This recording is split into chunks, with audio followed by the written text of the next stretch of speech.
Avez-vous déjà pris l'avion en hiver, en regardant par le hublot le paysage enneigé qui s'étend sous vous et qui devient de plus en plus petit à mesure que l'avion prend de l'altitude?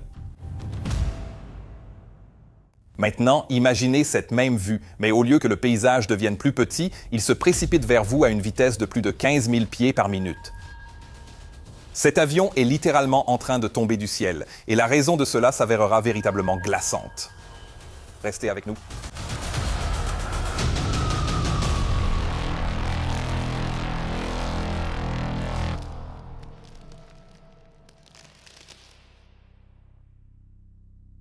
Nous sommes le 2 décembre 2021 à Magadan, ville sibérienne du nord-est de la Russie, où il fait très froid et il neige beaucoup. Une zone d'averse de neige intense s'est installée sur la région, apportant avec elle un givrage modéré et des turbulences s'étendant du sol jusqu'à plus de 13 000 pieds, compliquant fortement l'approche de tous les avions à destination de l'aéroport Sokol de Magadan. Pendant les averses de neige, la visibilité devait descendre jusqu'à 400 mètres et l'équipe de déneigement travaillait d'arrache-pied pour garder la piste ouverte et praticable. Aux environs de 9h15 du matin, un Airbus A321 de S7 Siberian Airlines a atterri sur la piste 1-0 et a roulé jusqu'à la position 34 où il s'est garé face au sud. Les passagers et l'équipage qui voyageaient depuis Novosibirsk ont débarqué normalement et, une fois tout le monde sorti, l'avion a été fermé et laissé sur le tarmac. Le vol suivant devait repartir vers Novosibirsk vers 11h, soit environ 1h15 plus tard. Pendant ce temps, la température extérieure variait entre moins 10 et moins 12 degrés Celsius et la neige continuait de tomber, ce qui fait que l'avion a rapidement été complètement recouvert d'une épaisse couche de neige poudreuse et froide.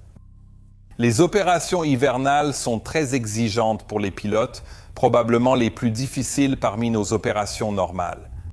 Comme toute personne le sait lorsqu'elle utilise des machines par temps froid, tout devient beaucoup plus compliqué et il faut faire très attention à bien réchauffer les parties internes, à vérifier que toutes les pièces mobiles fonctionnent encore, et ainsi de suite. Dans le cas de l'aviation, il y a également plusieurs autres éléments à prendre en compte. Cela inclut le fait de s'assurer que toutes les surfaces aérodynamiques de l'avion, comme les ailes, le stabilisateur et la dérive, sont exemptes de neige et de dépôts de glace, qu'il n'y a pas de glace derrière les pales du ventilateur du moteur et que les escaliers extérieurs sont sûrs pour les passagers. En plus de cela, nous devons également effectuer des calculs de performance pour les pistes glissantes, ce qui peut augmenter considérablement la distance de freinage et donc limiter la quantité de charge utile et de carburant que nous pouvons emporter. Ainsi que la coordination du dégivrage et de l'antigivrage pour s'assurer que les temps de protection, c'est-à-dire la durée pendant laquelle le fluide antigivrage reste efficace, couvre le trajet vers la piste et potentiellement aussi les créneaux horaires. Globalement, la charge de travail des pilotes est bien plus importante en hiver et tout prend généralement plus de temps qu'en été. Mais comme toujours, c'est en forgeant qu'on devient forgeron. Ainsi, les pilotes qui sont souvent exposés aux opérations hivernales deviennent très compétents dans ce domaine, ce qui peut aussi mener à un excès de confiance, et nous allons bientôt en voir un exemple. Les pilotes ont pris une tasse de café dans le hall des départs avant de commencer à préparer leur vol de retour. Le commandant de bord était un citoyen russe de 56 ans avec un peu moins de 14 500 heures de vol au total, dont 11 140 avaient été effectuées sur la famille de l'Airbus A320. Cela signifiait donc qu'il était très expérimenté et, étant donné qu'il volait pour la compagnie S7 Airlines, il était probablement aussi très à l'aise pour gérer les rafales de vent. Il était accompagné d'un copilote de 56 ans qui avait une expérience totale d'un peu moins de 6 400 heures, dont 6 248 avaient été effectuées sur l'A320. Il avait donc en gros effectué toute sa carrière sur cet avion. Lorsqu'ils ont commencé à examiner la météo, ils ont tous les deux constaté qu'au moins le début du vol allait être assez difficile. Évidemment, cela ne les a pas surpris puisqu'ils venaient tout juste d'atterrir dans ces conditions, mais le vrai problème ici était la prévision de fortes chutes de neige. Vous voyez, lorsqu'il est prévu de dégivrer un avion pendant des chutes de neige, les surfaces à protéger sont normalement d'abord pulvérisées avec un mélange chauffé de liquide de dégivrage et d'eau. Cela enlève toute la neige et la glace, puis on applique un liquide anti-givrage plus épais. Ce liquide, plus épais pour mieux adhérer aux ailes et protéger les surfaces, possède aussi une viscosité assez faible pour se détacher lors de l'accélération au décollage.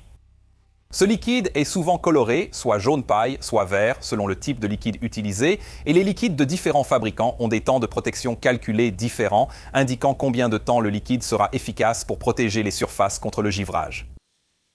Ces temps de protection dépendent de facteurs tels que la température extérieure, le type de précipitation et, dans ce cas précis, l'intensité des précipitations. Vous voyez, la plupart des liquides anti-givrage ne garantissent aucun temps de protection si les chutes de neige sont signalées comme fortes, ce qui rend presque impossible l'exploitation dans ces conditions. Mais dans tous les cas, les pilotes espéraient probablement que les chutes de neige commenceraient à se calmer au moment où ils se prépareraient à partir, sinon ils devraient simplement attendre.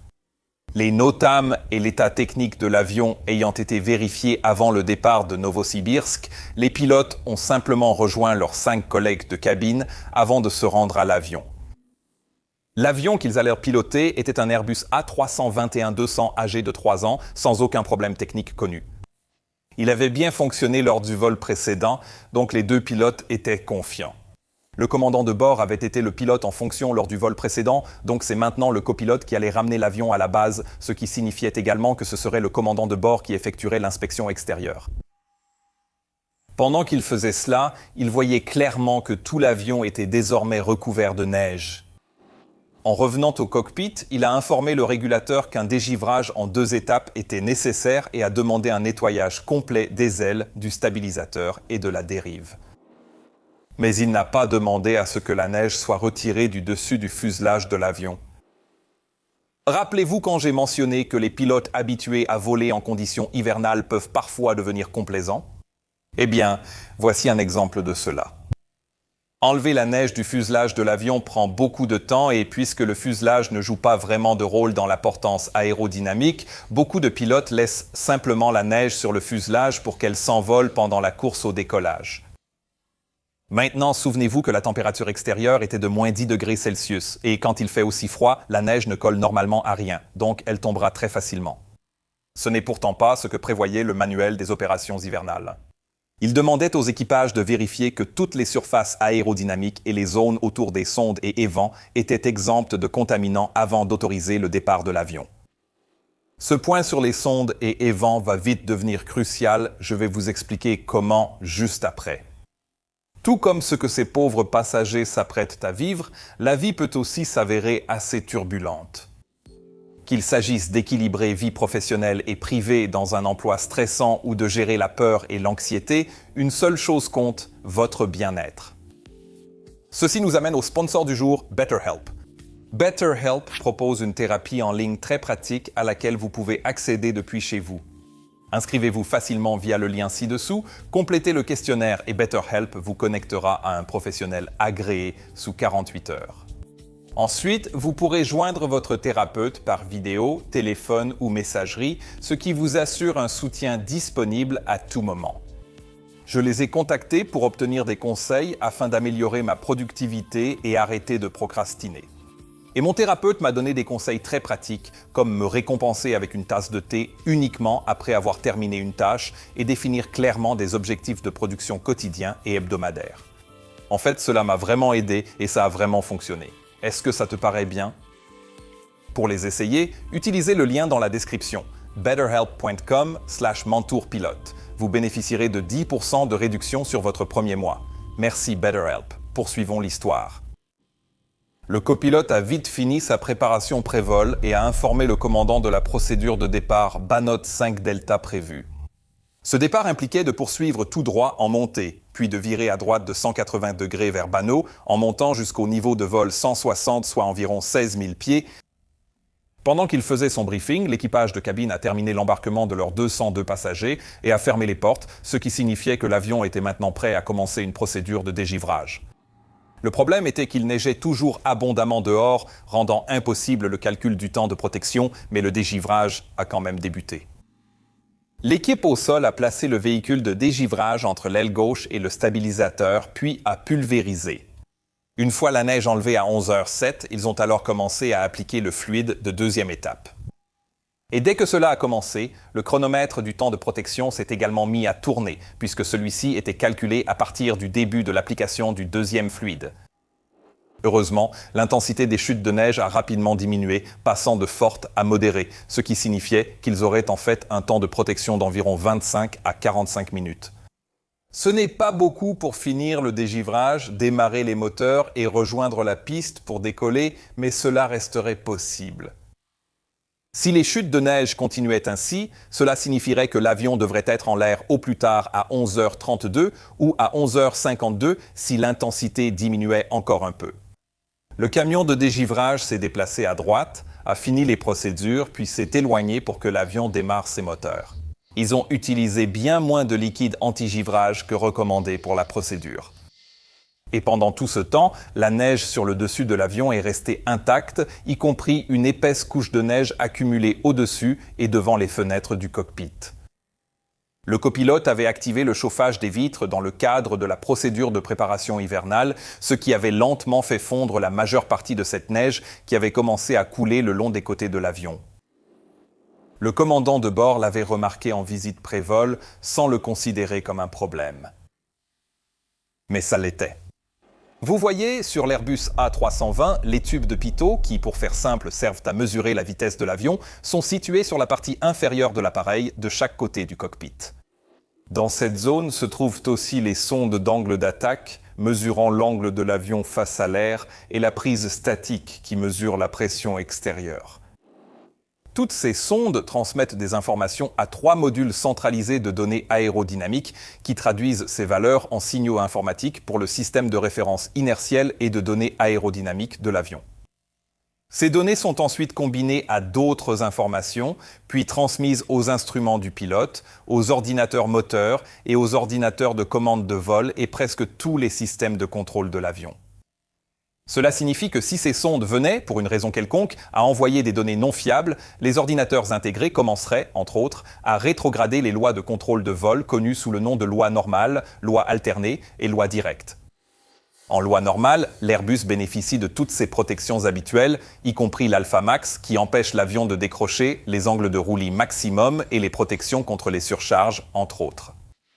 Mais si le système détectait plusieurs pannes ou des données non fiables provenant de plusieurs sources, alors la loi normale passerait en loi alternée et certaines de ces protections disparaîtraient. Et cela se traduirait simplement par l'apparition de croix jaunes sur les écrans principaux de vol du pilote, là où ces valeurs limites étaient auparavant affichées. Et si ces pannes devenaient encore plus graves, ou s'il y en avait encore davantage, alors la dernière loi de contrôle disponible serait la loi directe, où les entrées des mini-manches latéraux du pilote seraient envoyées directement aux commandes de vol sans aucune protection.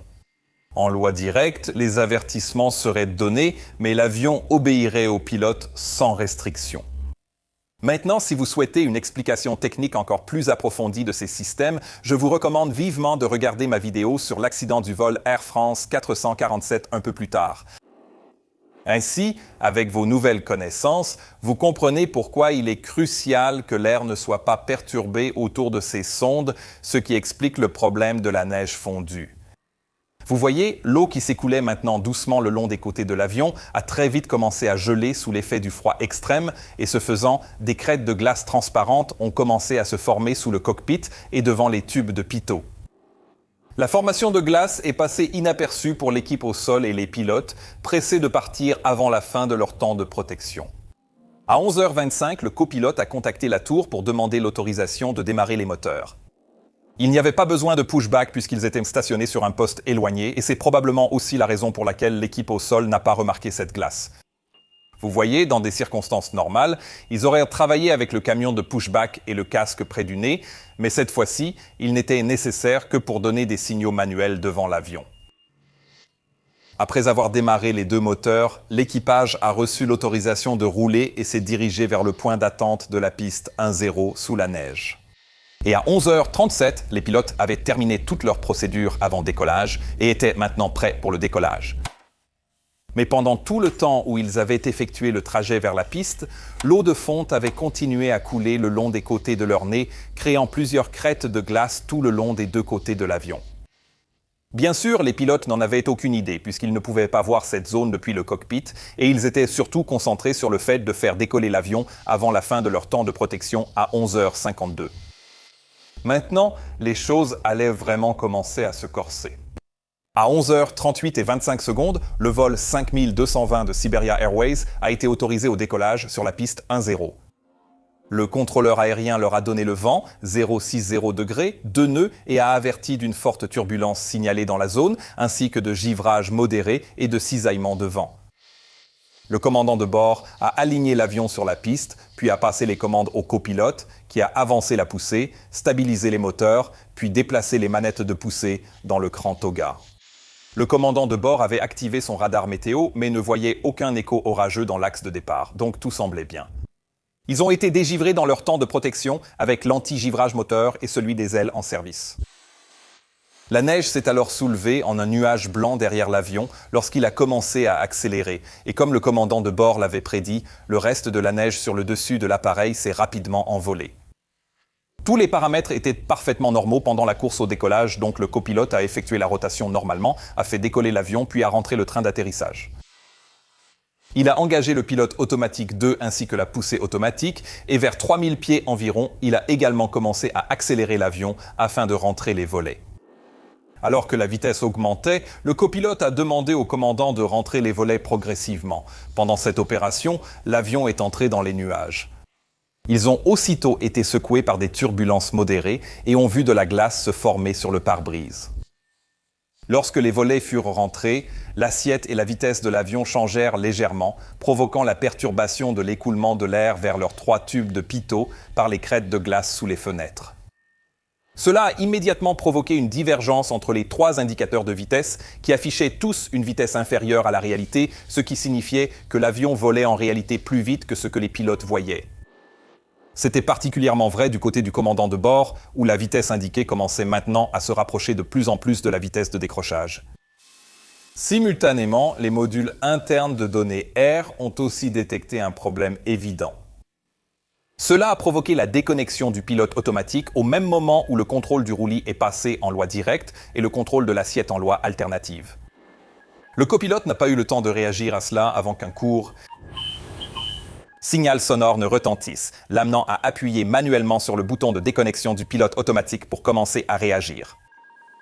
Cela a déclenché l'alarme principale, lui indiquant qu'il avait désormais le contrôle manuel de l'avion, mais il a gardé la poussée automatique engagée. Normalement, une alerte de décrochage doit entraîner une manœuvre immédiate d'approche et de récupération. Mais étant donné que l'alerte n'a duré qu'environ 1 seconde et que l'équipage se trouvait alors dans de très fortes turbulences, ils ont sans doute cru que cette première alerte de décrochage venait d'une soudaine rafale de turbulences, ce qui arrive parfois. Cela les a poussés à regarder leurs instruments, et c'est alors qu'ils ont sans doute vu que les 3 indicateurs de vitesse affichaient des valeurs différentes. En plus de cela, plusieurs alertes ECAM ont commencé à apparaître, donc les pilotes ont compris qu'ils étaient probablement confrontés à un cas d'indication de vitesse non fiable. L'indication de vitesse non fiable est une panne très insidieuse, car elle peut se manifester de nombreuses façons différentes selon la cause. Parfois, seul un indicateur de vitesse est défectueux et, dans ce cas, il est assez facile de l'isoler puis de continuer à voler avec les 2 autres. Mais si 2 indicateurs ou plus sont défectueux, cela devient un peu plus compliqué, car potentiellement les 3 affichent des valeurs différentes. Dans ce cas, ils pourraient théoriquement tous afficher la même valeur, mais une valeur irréaliste compte tenu des circonstances dans lesquelles ils se trouvent. Donc c'est vraiment délicat. Un autre souci avec ce problème est que plusieurs systèmes d'alerte, comme l'alarme de décrochage et de survitesse, dépendent de l'indication de la vitesse. Cela signifie que ce problème particulier peut entraîner pas mal de fausses alertes et, de manière générale, un environnement de cockpit très stressant et déroutant. Et à cause de cette confusion potentielle, des procédures mémorisées ont été associées à cette panne. Ces procédures mémorisées sont des actions immédiates à effectuer dès l'identification du problème. Ils stabilisent la trajectoire de vol et garantissent la sécurité de l'avion pendant la résolution du problème. Les procédures mémorisées pour une vitesse non fiable sur l'Airbus varient selon la phase de vol, mais dans la situation de l'équipage, ils incluaient la déconnexion du pilote automatique et de l'autopoussée, la désélection des directeurs de vol, la manette de poussée sur climb, puis une assiette initiale de 10 degrés cabrée. Est-ce que c'est ce qui s'est réellement passé dans ce cas? Eh bien, presque, mais pas tout à fait. Environ 1 minute après le premier bref avertissement de décrochage, un second s'est déclenché durant 5 secondes, poussant le commandant à reprendre les commandes. Nous ne savons pas exactement ce qui a été dit dans le cockpit à ce moment-là, puisque l'enregistrement des voix du cockpit a malheureusement été perdu. Mais nous savons que les pilotes ont dû se rendre compte qu'ils faisaient face à une vitesse non fiable, car l'échelle de vitesse de secours, ou le bouton bus, était désormais activée du côté du commandant de bord. L'échelle de vitesse de secours est une invention remarquable d'Airbus créée après la catastrophe du vol Air France 447. Elle utilise essentiellement les données des 3 sondes d'angle d'attaque ainsi que les entrées de poussée, puis ces informations sont utilisées pour afficher une plage de vol sûre pour les pilotes. Cela signifie qu'au lieu de la bande de vitesse normale affichée sur l'écran principal de vol, une échelle de vitesse avec une zone verte de sécurité ainsi qu'une zone rapide et une zone lente sera affichée. La bande d'altitude passera aussi en mode affichage GPS. Bien que ces mesures soient moins précises que les vitesses et altitudes barométriques, elles permettront aux pilotes de maintenir l'avion en sécurité. Bien sûr, à condition qu'ils lui fassent réellement confiance. Maintenant, puisque le commandant de bord avait identifié qu'ils étaient confrontés à une indication de vitesse non fiable, sa prochaine action aurait donc dû être de suivre les actions de mémoire et de laisser le copilote commencer à gérer le problème. Et c'est aussi ce qui s'est plus ou moins passé. Il a coupé l'autopoussée et les directeurs de vol, mais au lieu de monter droit à 10 degrés d'assiette, il a entamé un virage à droite. Il a probablement fait cela parce que la route de départ standard à ce moment-là indiquait un virage à droite vers le point ARN Banot. Pendant ce premier virage, le contrôleur aérien de départ, auquel il venait de passer, les a contactés et les a informés de la présence de givrage modéré et de turbulences dans la zone, signalées par un avion précédent. Il leur a aussi indiqué qu'ils pouvaient tourner vers Invid et continuer leur montée au niveau de vol 320. Cette dernière instruction est restée sans réponse du copilote, signe possible d'une charge de travail croissante dans le cockpit.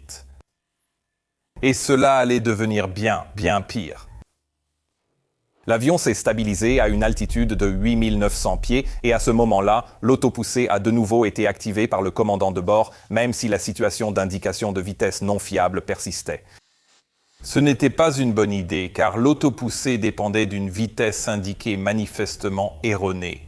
Et cet écart par rapport aux procédures pourrait en fait indiquer que le pilote ne savait pas vraiment ou n'était pas sûr de ce à quoi il était réellement confronté. Il subissait clairement des turbulences modérées continues et du givrage, et il n'est pas impossible qu'ils aient pensé qu'ils faisaient principalement face à un type de problème aérodynamique lié au givrage qui s'accumulait maintenant sur l'avion. Et si vous gardez cela à l'esprit, ce qui va bientôt se passer prend peut-être un peu plus de sens. Mais il faut préciser ici que, selon une analyse ultérieure d'Airbus, l'avion se comportait exactement comme il le devait à ce moment-là, donc le givrage n'était pas le problème. Eh bien, à part ces crêtes de glace devant les tubes de pitot, bien sûr.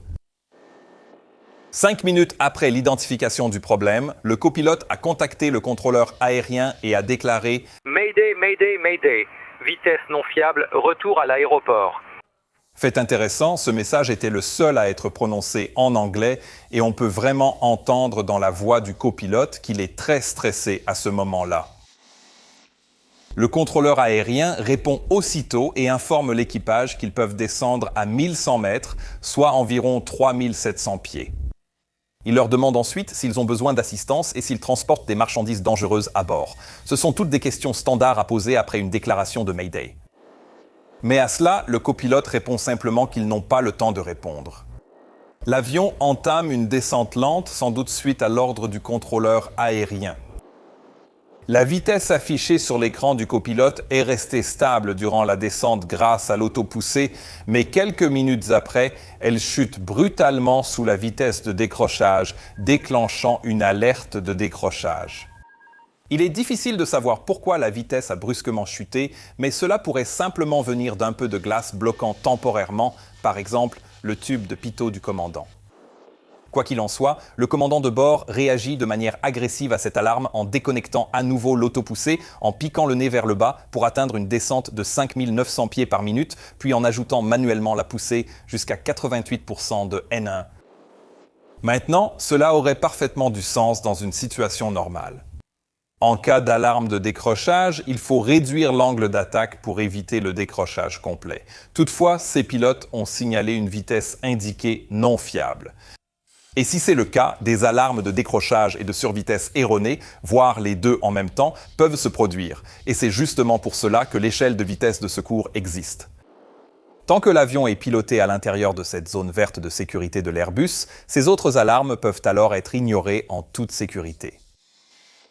Mais malheureusement, ce n'est pas ce qui se passe maintenant et, à cause de cela, la vitesse augmente rapidement. L'avion étant en descente, le contrôleur le repère sur le radar et constate qu'il se dirige vers une zone de relief plus élevée. Il appelle les pilotes et leur demande de maintenir une altitude minimale de 1700 mètres, soit environ 5700 pieds, et sur les enregistrements radio, on peut entendre le copilote répéter cette instruction, mais manifestement en détresse. Le commandant essaye 2 fois d'activer le pilote automatique durant la descente, sans succès. N'oubliez pas que plusieurs unités de données aériennes donnaient de fausses indications, rendant le pilote automatique indisponible. De toute façon, l'utiliser n'aurait pas été judicieux. L'avion descend sous l'altitude autorisée et à 4800 pieds, alors qu'il continue de descendre, le contrôleur annonce la présence d'une montagne devant eux. À ce moment-là, la vitesse indiquée de l'avion atteint 370 nœuds, ce qui est bien au-dessus de la vitesse maximale de 350 nœuds, et cela déclenche une alarme de survitesse. Encore une fois, le commandant de bord réagit immédiatement à cette alarme, mais pas en réduisant la poussée et en utilisant les aérofreins comme on pourrait le penser. Au lieu de cela, il tire complètement son manche à balai vers l'arrière, provoquant un facteur de charge de 2G et l'avion commence à monter comme une fusée. Cette manœuvre n'était possible que parce que l'avion était encore en mode loi de tangage alterné, sans protection normale, et il l'a probablement faite en réaction à l'alarme et à l'appel du contrôleur aérien sur le relief devant. Quoi qu'il en soit, il stabilise rapidement l'assiette à 15 degrés nez en l'air, ce qui provoque une vitesse verticale de 17 300 pieds par minute, et il maintient ensuite cette assiette pendant environ 30 secondes. Nous devons aussi évoquer une caractéristique essentielle de l'Airbus, la compensation automatique.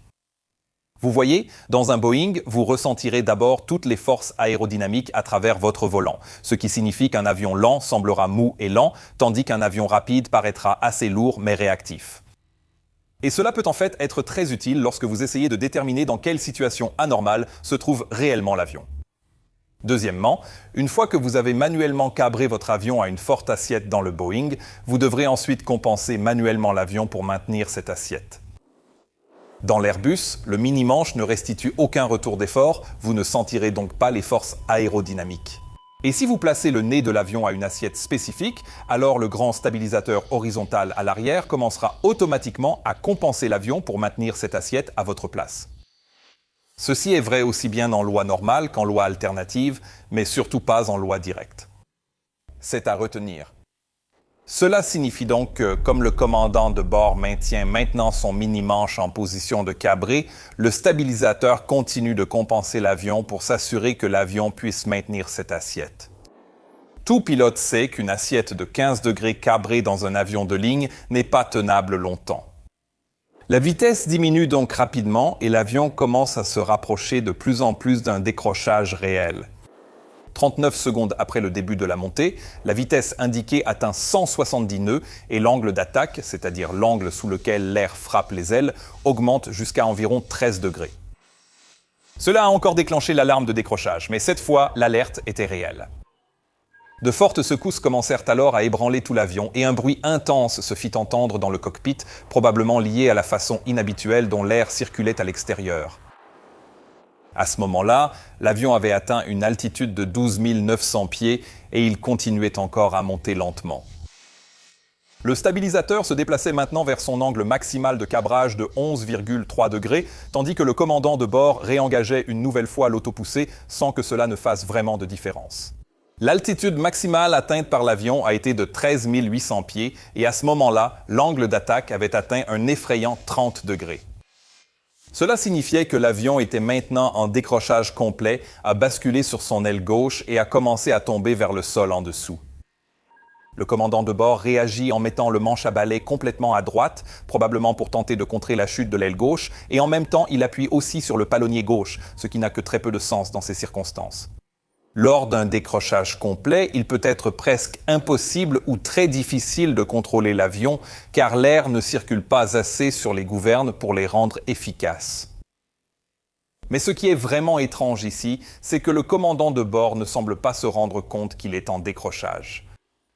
Il ne pousse pas complètement le manche à balai vers l'avant comme on pourrait s'y attendre. À la place, le manche à balai est simplement ramené en position neutre, ce qui aide en fait à diminuer momentanément l'angle d'attaque. Mais comme le stabilisateur est toujours en position maximale de cabré, l'angle d'attaque augmente alors rapidement à nouveau, et tout l'avion continue de vibrer et de chuter.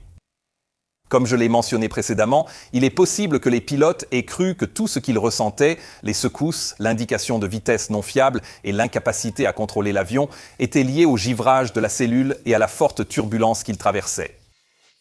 Cette théorie est d'ailleurs renforcée par les appels paniqués que le copilote adressait au contrôleur aérien pendant que cela se produisait. Il s'agissait d'appels du type « Siberia 5220, nous ne contrôlons plus l'avion, impossible de le stabiliser et terrible cisaillement de vent ». Le contrôleur aérien a tenté d'aider avec diverses autorisations, mais il n'a eu pour seule réponse que « nous ne pouvons rien faire avec l'avion ». Le commandant de bord continue maintenant de bouger son manche à balai et parvient à empêcher l'augmentation du roulis à gauche, mais comme ils sont toujours en train de cabrer et de chuter en même temps, la vitesse indiquée est maintenant tombée en dessous de 90 nœuds. Le commandant de bord continue de déplacer son manche à balai de droite à gauche puis à droite à nouveau, mais sans grand effet, si ce n'est que l'avion oscille lentement entre un roulis principalement à gauche et parfois vers un roulis à droite. Les calculateurs de données aérodynamiques 1 et 2 tombent en panne en raison d'une vitesse indiquée absurdement basse. L'avion descend en dessous de 12 400 pieds lorsque le commandant de bord pousse enfin son manche à balai complètement vers l'avant et tente de réduire l'angle d'attaque tout en continuant à déplacer le manche de gauche à droite sans obtenir beaucoup de réponses. Mais comme il essaie maintenant de piquer vers l'avant, les gouvernes de profondeur commencent à aller dans cette direction et, avec cela, la compensation automatique du stabilisateur commence également à se déplacer vers une position nez en bas à raison de 0,3 degrés par seconde. À ce moment, le commandant de bord constate un problème avec son mini-manche qui ne fonctionne pas et demande au copilote d'essayer ses commandes.